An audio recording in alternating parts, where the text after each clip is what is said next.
এটা কথা কওঁ আজি, ভাৰতৰ সৰ্ববৃহৎ ধৰ্ম অনুষ্ঠান এটাৰ আমি যে সেৱক সেৱিকাৰ সদস্য, আচলতে নিজকে বহুত ভাগ্যৱান বুলি ভাবোঁ।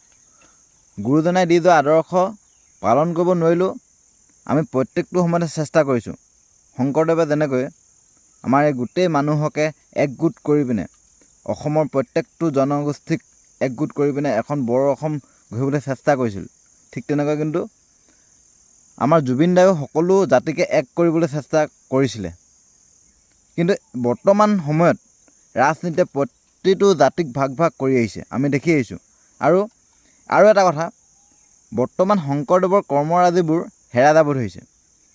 মই ভাবোঁ যিমানে মডাৰ্ণ হৈ যায় সংস্কৃতিবোৰ আৰু আদৰ্শবোৰৰ লগতে বহুত কিবাকিবি হেৰুৱাই পেলাইছোঁ।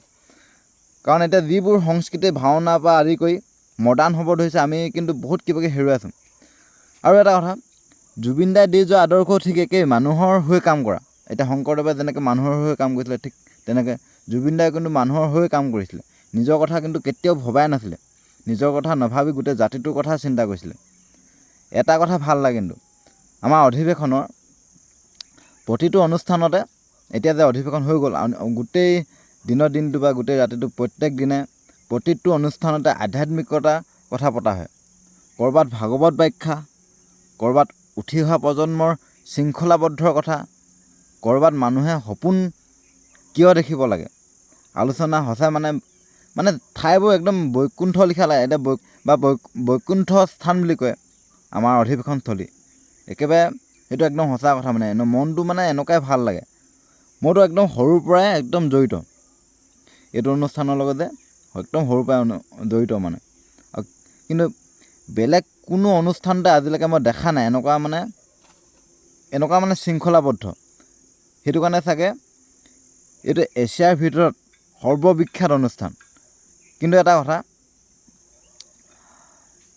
এতিয়া সমাজত মোৰ দৰে ল'ৰা এটা যদি চুৰিয়া তুৰিয়া পিন্ধি পিনে যদি ওলাই যায়, বহুতে কয় তোৰ ইমান সোনকালে ভকতীয়া সমাজত স্থান ল'ব নাই হোৱা।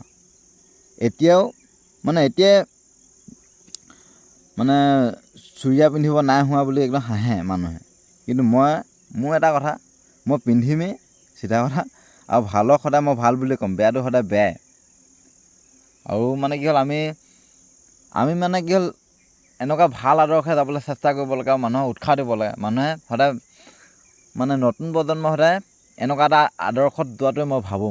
এনেকুৱা এটা আদৰ্শ এটা ল'ব লাগে বা আদৰ্শত যাব লাগে, সেইটোৱে মই ভাবোঁ।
Kৃষ্ণ